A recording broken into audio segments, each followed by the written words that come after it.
বরদাদাবাবু চৈতিকে অনুষ্ঠান বাড়ি থেকে ধাক্কা দিয়ে বার করে দিল এবং ঠাট্টি একটা চড় মারল। উল্টো থেকে সাক্ষ্যবাবু নিজের স্ত্রীকে নিয়ে সুন্দরভাবে সাজিয়ে গুছিয়ে বিয়েবাড়ি আবার আনলো। বন্ধুরা, আজকের পর্বে ভোলে বাবা পার্ক এরিয়াতে দেখবো আমরা যখন সাক্ষ্যবাবু তার ফ্যাক্টরি ও হসপিটালের বন্ধুদের নিয়ে আসার পরেই ঝিলকে বলে, ঝিল, তুমি মাথা তুলে টাকাও, আমি দেখব তোমাকে কেমন লাগছে। তক্ষুনি সাক্ষ্য বলে, তাড়াতাড়ি করো, আমার বন্ধুরা এসছে। ঝিল মাথা উঁচু করে দেখে আয়নাতে তার ভূতের মতো দেখতে। সে ভয় পেয়ে যায়। আশেপাশে লোকজন গুঞ্জন করতে থাকে, ছিছি বলতে থাকে।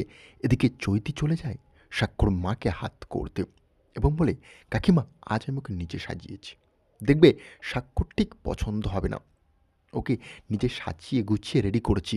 আর বেচারি মেয়ে আগে তো কোনোদিন সাজেনি, নিজে নিজেই সব লিপস্টিক, আবার দেখুন আইলাইনার, কাজল নিজের চোখে দিচ্ছে।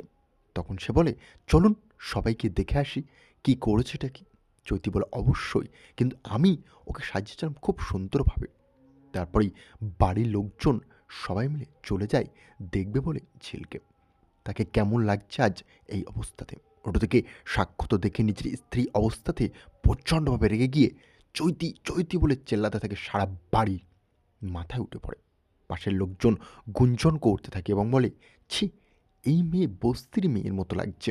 আসলে বস্তির মেয়েই তো, তার কারণেই এমন অবস্থা। পাশ থেকে একজনা সঙ্গে সঙ্গে বলে, আসুন, আপনাদের বস্তির মেয়ের এই অবস্থা। সঙ্গে সঙ্গে সাক্ষর কাকিমা এসে বলে, এ কি, এটা কে, পেতনির মতো দেখতে লাগছে তো, একে কোনোভাবেই বাড়ির লোক লাগছে না আমাদের। ছি ছি ছি, আমাদের বয়স হয়ে গেছে, তারপরেও আমাদের কত সুন্দর দেখতে সাজাগোজা করে, আর এই মেয়েটি নিজে সাজাগোজা করে এই অবস্থা, একে তো মানুষ দেখলে ভয় পেয়ে যাবে। বস্তির ছোট লোক, গরিব, 2 টাকা খাওয়া হয় না এমন দেখতে লাগছে। বস্তির লোকগুলোর মাথা আরও গরম হয়ে যায়। সেই সব শুনে ওরা ক্ষুব্ধ হয়ে গেলেও কোনো রিয়েকশান দেয় না, চুপচাপ দাঁড়িয়ে থাকে।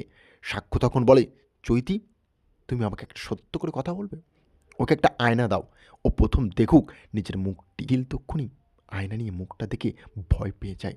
ঝিল বলে, এটা কি, কি এটা? আর পাশ থেকে তক্ষুনি আমরা দেখব রেগে যায় খুব ঝিলের মা। সে বলে, তুমি এমন কেন করেছো চৈতি? ওই বেচারি মেয়েটির জীবনের পিছনে তুমি আটা কাটাতে লেগেছো। তক্ষুনি সুদর্শনা বলে, আমি বিশ্বাস করি না এই কথাটি, যে এই সব কিছু ঝিল নিজে করেছে। এর পিছনে এই চৈতি ইচ্ছা করে করেছে। চৈতি হাত জোর করে বলে, বিশ্বাস করুন, আমি কেন করতে যাব? যখন আমি ওকে মেকআপ সাজিয়েছি, আমি যদি ওকে ভুলভাল করে সাজাই, তাহলে তো সমস্ত বদনাম আমার কাছেই আসবে। আমি কি বোকা নাকি? প্রয়োজন পড়লে তিতিরকে জিজ্ঞাসা করো। তিতিরকে চোখ মেরে দেয় চৈতি। তিতির বলে, না, খুব সুন্দর লাগছিল। ঝিল তো নিজেই দেখে অবাক হয়ে যায় তাকে। তখন সাক্ষ্য বলে, তুমি সত্যি কথা বলছো ঝিল, তুমি দেখেছিলে? তখন সাক্ষ্য বলে, ঠিক আছে, আমি বুঝতে পেরেছি আমার স্ত্রী এই সব কিছু ভুল করেছে, তাই আমি কাউকে ভরসা করতে চাই না। আমি ওকে নিজে হাতে সাজিয়ে গুছিয়ে রেডি করে আনবো, আপনাদের কাছ থেকে কারোর কোনো কিছু শুনতে চাই না। সঙ্গে সঙ্গে সাক্ষ্য নিয়ে চলে যায় মেকআপ রুমে। সেইখানে গিয়ে তাকে মুখ চোখ ধুইয়ে সুন্দরভাবে একে একে মেকআপ করিয়ে রেডি করাতে থাকে।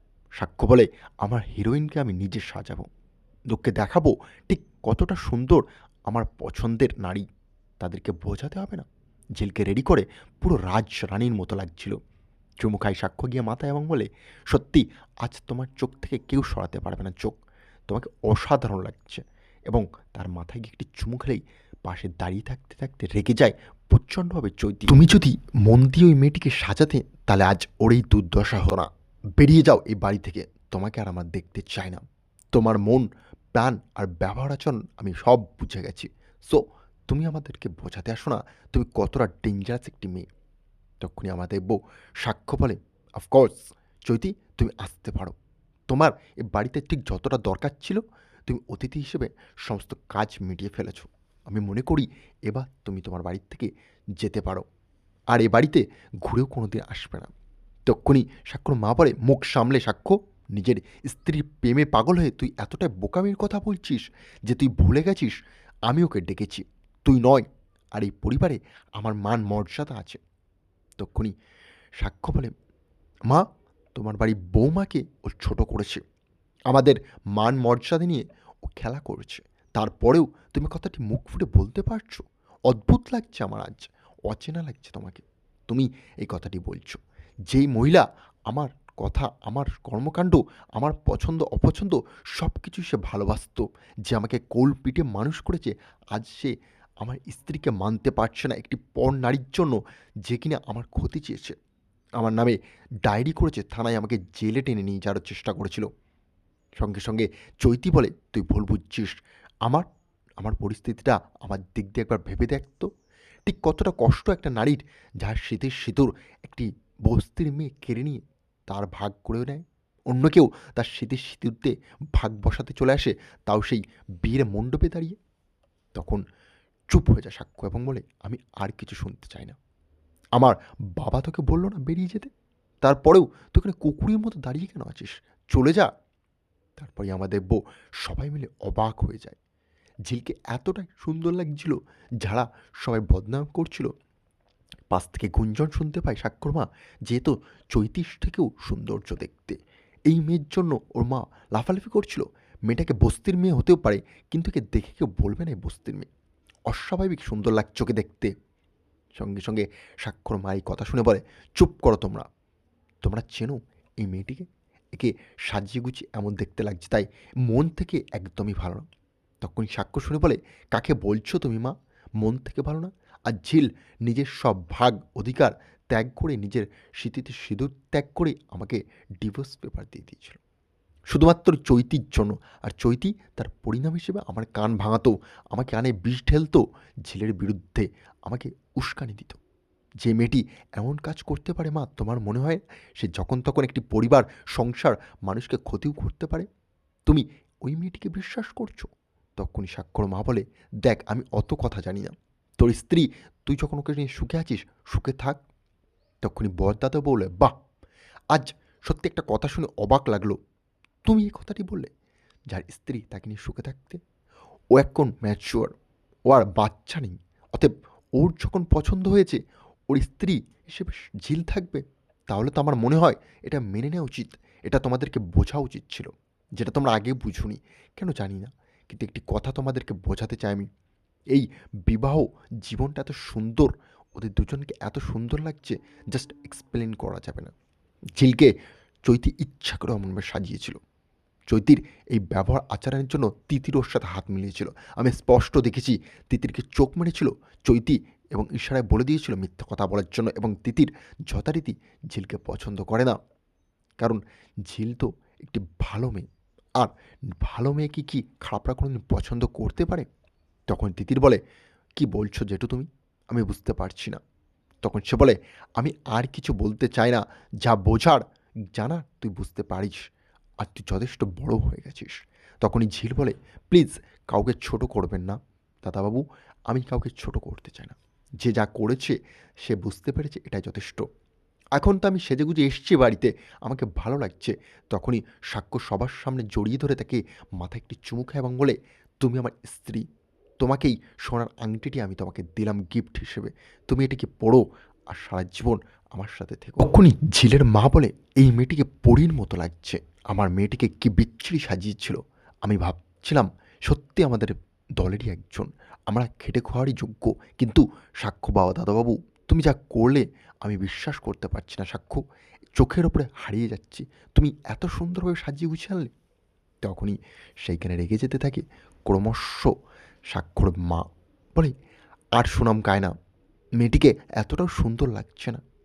আমাদের বাড়িতে ওর থেকে সুন্দর অনেক মেয়ে আছে।" সাক্ষ্য বলে, "না মা, ভুল বললে। ও আমার নজরে সবথেকে সুন্দর। আশা করি তুমি যেদিন তোমার নজরটা বদলাবে, তখন সুন্দরই লাগবে। কি বলো ছোট কাকিমা?" ছোট কাকিমা বলে, "হ্যাঁ, ঠিকই বলেছে। সত্যিই আমাদের বাড়িতে যতগুলি মেয়ে আছে, সবার থেকে সুন্দর লাগছে।" তখনই সাক্ষর ঠাকুমা বলে, "প্রথমবার তোকে দেখে আমি ভয় পেয়ে গেছিলাম। মনে হচ্ছিল বাঁশবাগানের পেত্নির মতো লাগছে। আমার রুচি, শীল সব কিছু ত্যাগ করে ফেলেছিলাম এক মুহূর্তের মধ্যে। আর মনে হচ্ছিল কী যেন একটা বিচ্ছিরি রূপ। কিন্তু একটা কথা আমি বলতে চাই, আমার নাতির জন্য। এখন সে নিজে সাজিয়ে নেই, সত্যিই জেলকে ভালো লাগছে। এটা ও বুঝতে পারছে কিনা জানি না, কিন্তু আমিও বুঝতে পারছি। কে কী বলল এতে আমি বিশ্বাস করি না। তখনই বড়দাদাবাবু বলে, বাহ! আমার মায়ের নজরদারি পাল্টেছে। সে ভালোটা দেখতে পাচ্ছে নিজের চোখে। তখন সে বলে, না, আমি ভালো খারাপ বলছি না। আমি জাস্ট নিজের মান সম্মান ওই বাড়ির মর্যাদা ভাবছিলাম। কারণ প্রত্যেকটি ব্যক্তি আমাদের হসপিটালের সাথে কানেক্টেড। আমাদের একটি নাম আছে।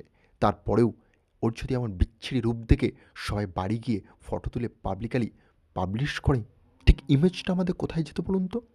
তাই সেই ইমেজের কথা ভেবেই আজ এই কথাটি আমি বললাম।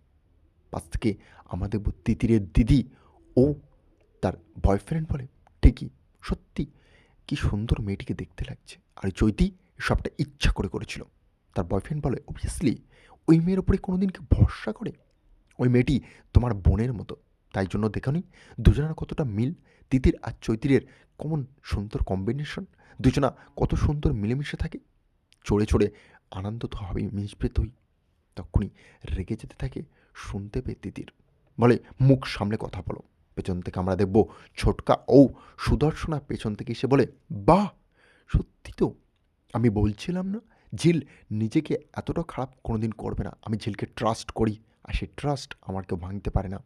আর দেখো এবার সবাই কত সুন্দর লাগছে মেয়েটিকে।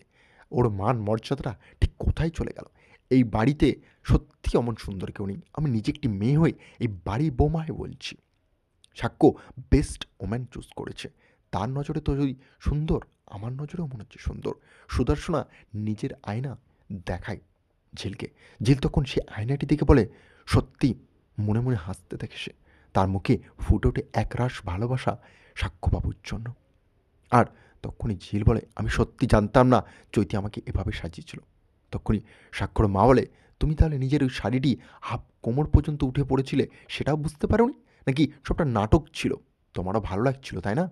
তুমি সব নাটকের মধ্যিখানে নিজেকে সামলিন করে তুমি বুঝতে পারছিলে না? তখন সে বলে, আমার শ্বশুরবাড়ির লোকজন আমাকে সাজিয়েছিল। সেই জন্য আমি কাউকে হাতও দিতে দেইনি এবং নিজেও কোনো কিচ্ছু করিনি। ছোটকুন বরদাদাবু বলে, আমি বিশ্বাস করি ঝিল, তোর প্রত্যেকটি কথা এখানে তোর ক্ষতি করার জন্য চেষ্টা করেছিল। আমি তাকে ঘাড় ধাক্কা দিয়ে বাড়ি থেকে তাড়িয়ে দিয়েছি। তোর চিন্তা নেই, তোরা দুজনে একসাথে সংসার কর, আমি আছি। তোর বরদাদাবু আছে তোদের সঙ্গে।